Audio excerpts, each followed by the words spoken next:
أعوذ بالله من الشيطان الرجيم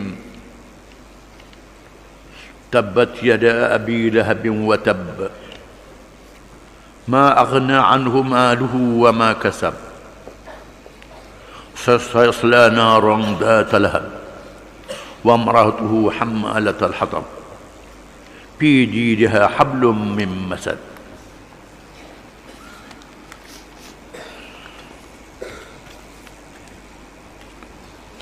Dengan nama Allah yang Maha Pemurah lagi Maha Mengasihani,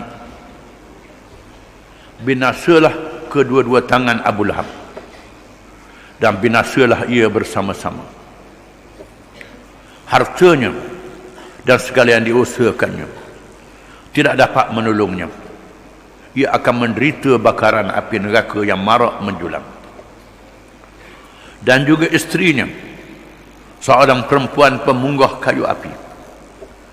Di lehernya sejenis tadi dari tadi-tadi yang dipintal.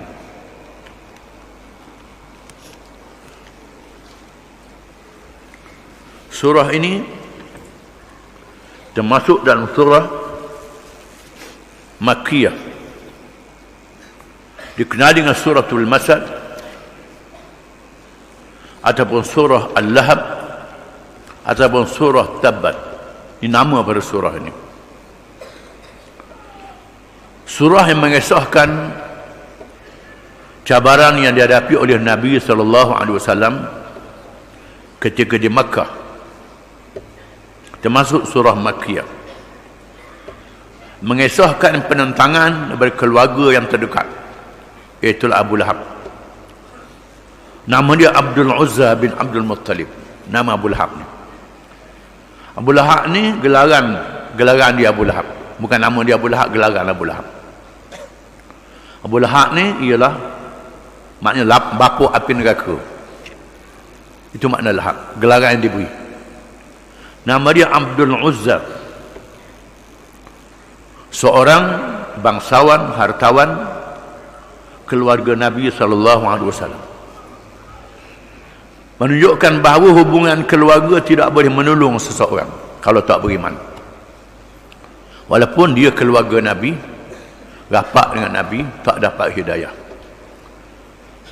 Dia dalam kitab-kitab sirah menyebut bahawa Abu Lahab ni seorang yang sangat bergembira ketika dilahirkan Nabi SAW, sehingga menghadiahkan seorang amah untuk menyusukan Nabi. Disebut dalam sirah. Sekadar gembira dengan lahir Nabi saja, tapi tak ikut Nabi. Begitulah maknanya mereka yang sambut maulud Nabi je. Sambut maulud Nabi, sambut hari lahir Nabi, hari beranak Nabi. Lepas tu lawan Nabi macam Abu Lahab ni lah. Cuba macam Abu Lahab ni. Sangat besar makna dan hikmat surah ni, kita kena faham. Jangan sambut hari lahir Nabi saja, atau berbangga dengan keturunan Nabi. Ada orang tu bangga dia ni anak beranak Nabi, ahli baik, keturunan Nabi, tapi tak ikut Nabi, perangai macam Abu Jahal juga. Tak jadi apa. Yang pentingnya ikut Nabi, setia dengan Nabi SAW. Itu yang penting. Tak jadi apa kalau tak dapat hidayah. Di sinilah disuruh ihdinas siratal mustaqim, tunjukkanlah kami jalan yang betul wahai Tuhan. Sebab nuzul ayat ini diriwayatkan oleh para ulama tafsir, apabila Allah Subhanahu wa taala menyuruh Nabi berdakwah secara terbuka. Ini riwayat Ibn Abbas. Riwayat Ibn Abbas radhiyallahu anhuma, bila Allah menurunkan wa andir ashiratakal aqrabin, berilah amaran kepada keluarga-keluargamu yang hampir. Walaupun mu diutuskan untuk seluruh manusia di seluruh dunia, tapi mu kena selamatkan anak beranakmu dulu. Selamatkan keluargamu dengan Islam. Lalu Nabi naik di atas bukit Safa dan berseru, ya Bani Fihr, ya Bani Adi, wahai keluarga Fihir, wahai keluarga Ali, mereka adalah merupakan kabilah-kabilah yang besar di Makkahul Mukarramah. Mereka berkumpul semuanya dekat Bukit Safa. Termasuklah Abu Lahab ada sama. Lalu Nabi bersabda, mereka tanya Nabi, ma wara'ak, ada apa ni? Ada apa ni? Mereka tanya Nabi, yang panggil-panggil ni ada apa? Memang mereka sangat menghormati Nabi SAW. Lalu Nabi kata, apa pandangan kamu kalau aku beritahu kepada kamu ada kuda, pasukan berkuda di sebalik bukit Mekah ni yang datang untuk memerangi kamu? Adakah kamu percaya? Ada tentera di belakang bukit ni nak mari serang Mekah ni, mu percaya ke tak? Mereka kata, ya kami percaya, mu tak pernah bohong. Mu tak pernah bohong, tak pernah pelawak wahai Muhammad. Takkanlah kami tak percaya. Lalu Nabi berkata, fa inni nadhirul lakum baina yaday adabin syadid. Aku memberi peringatan kepada kamu, kamu akan menghadapi azab Allah yang sangat dahsyat pada hari kiamat. Lalu Abu Lahab, orang yang pertama bercakap, tabbalaka ya Muhammad, sair al-yawm alihadha jama'tana. Celakamu wahai Muhammad, celaka sepanjang hayatmu. Mu panggil kami kumpul ramai-ramai ni kerana ni je, nak beritahu benda macam ni. Lalu Allah menurunkan ayat tabbat yada Abi Lahab. Ini mengikut satu riwayat. Mengikut riwayat Tariq Al-Muharibi menceritakan kisah, sedang kami berada di pasar. Kami berada di pasar. Dia ni bukan orang Mekah. Kami pergi di Mekah, pergi di pasar. Kami melihat seorang pemuda. Seorang pemuda. Pemuda itu ialah Muhammad sallallahu alaihi wasallam. Berkata, qulu la ilaha illallah tuflihu. Katalah la ilaha illallah, tak ada Tuhan yang sebenar melainkan Allah, kamu selamat. Selamat dunia dan akhirat. Tiba-tiba saya melihat di belakang dia ada seorang lelaki yang melontar kaki dia, pekon dengan batu. Pekon dengan batu sehingga berdarah kaki dia, dan berkata, ya ayuhan nas innahu kadzabun fala tusaddiquh. Wahai orang ramai, jangan percaya dia ni pembohong, jangan percaya ke dia. Lalu kata Tariq Al-Muharibi, aku tanya orang, siapa dia ni? Orang kata tu Muhammad. Orang muda ni Muhammad yang dia beritahu dia ni Nabi. Hak pekong dia tu Abu Lahab, saudara dia sendiri. Saudara dia. Ini kerja Abu Lahab. Dua riwayat ini menunjukkan bagaimana jahatnya Abu Lahab, saudara Nabi ini. Maka Allah menurunkan surah yang khusus mengutuk orang yang menentang Islam, walaupun dia saudara Nabi. Tak ada apa saudara Nabi pun lawan Allah, lawan Nabi, tak ada apa. Surah yang sangat dahsyat, tabbat yada Abi Lahab. Binasa. Tabbat dengan makna binasa, celaka, itu makna tabbat. Binasa, celaka kedua tangan Abu Lahab. Dua-dua tangan ni dua anggota yang penting kepada Abu Lahab. Watab, dan binasalah dia. Kalangan tafsir mengatakan tabbat yang pertama tu adalah doa. Doa Allah membinasakan Abu Lahab. Yang pertama tu doa.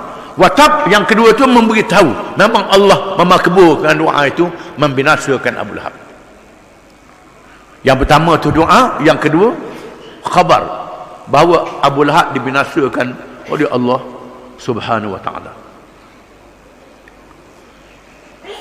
Ma aghna anhu maluhu wa ma kasab. Harta dia dan segala usaha dia tidak boleh membuat apa-apa. Segala harta dia yang digunakan untuk lawan Islam, untuk lawan Nabi SAW, tak boleh buat apa-apa. Segala usaha dia gagal. Bahkan kebajikan dia ditolak oleh Allah Ta'ala.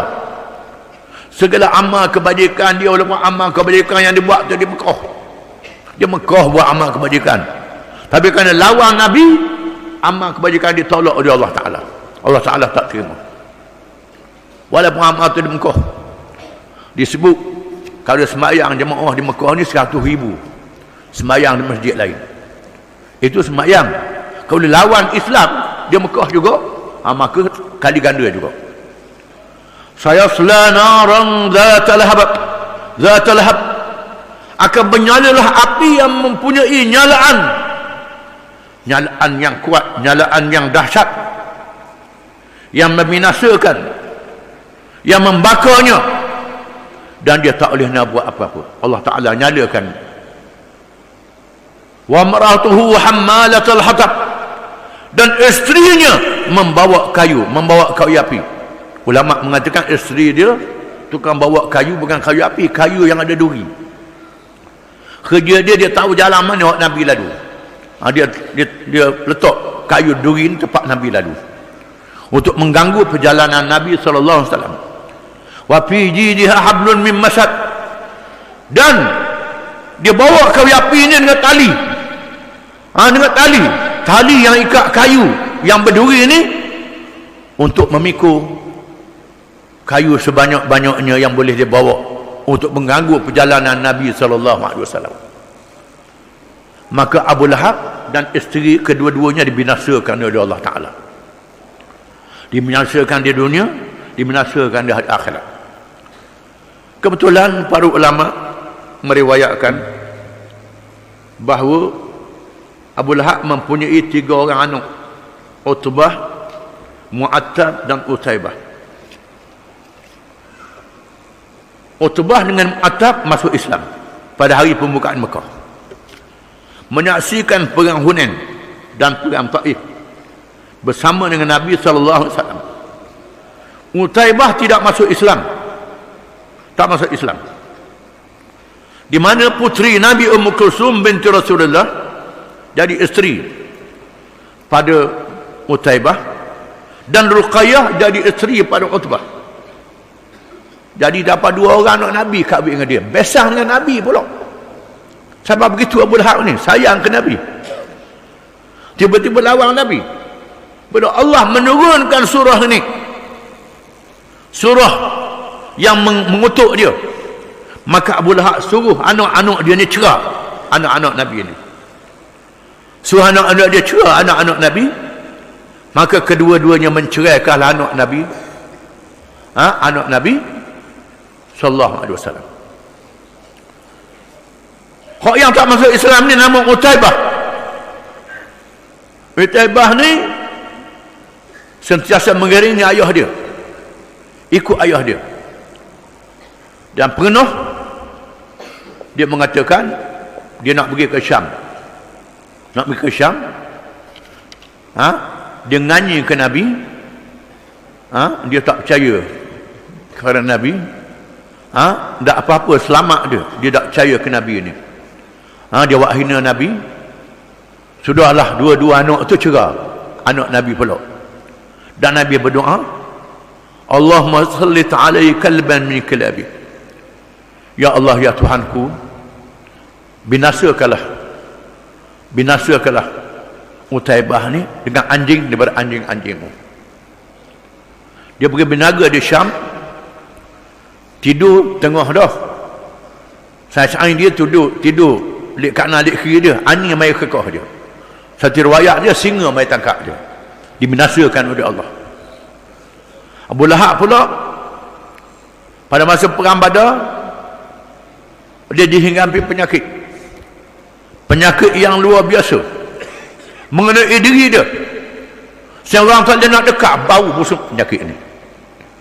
Bila dia mati, orang tak dekat mayat dia sampai 3 hari. Mayat dia nak urus jenayah dia ni pakai heret, gali lubang, capok dalam lubang, nak kambuh pakai pekong batu daripada jauh.